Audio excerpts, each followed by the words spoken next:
नमस्कार. ढोक बाबळगाव परिसरातील उजनी कालव्यात बुडून 2 तरुणांचा मृत्यू, दोघेही राजस्थानी कामगार. काल अमावस्या असल्याने काम बंद होते आणि उकाड्यामुळे दोघेही कॅनॉलमध्ये आंघोळीसाठी गेले होते आणि त्याच वेळी कॅनॉलमध्ये बुडून या दोघांचा दुर्दैवी मृत्यू झाला.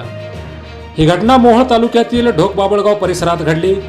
श्रीकांत रोहिदास चोपडा वय 25 व रविकांत हेमराज चोपडा वय 19 असं या दुर्दैवी घटनेत मृत्युमुखी पडलेल्या तरुणांची नावे आहेत.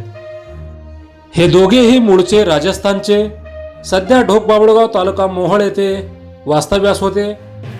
या घटनेबाबत मोहोळ पोलिसांनी दिलेल्या माहितीनुसार श्रीकांत रोहिदास चोपडा वय 25, रविकांत हेमराज चोपडा वय 19 हे दोघेही मूळचे राजस्थान राज्यातील झुंझुनू जिल्ह्यातील रहिवासी असून सध्या रोजगारासाठी ते मोहोळ तालुक्यातील ढोक बाबळगाव येथे वास्तव्यास होते. अमावस्या असल्याने काम बंद होते, तर उन्हाचा कडाका जास्त असल्यामुळे दुपारच्या सुमारास हे दोघे जण आंघोळीसाठी जवळील उजनी कालव्याकडे गेले होते. मात्र बराच वेळ उलटूनही ते परत न आल्याने कुटुंबियांनी शोध सुरू केला. शोधादरम्यान कालव्याच्या काठावर त्यांचे कपडे आणि चप्पल आढळून आले.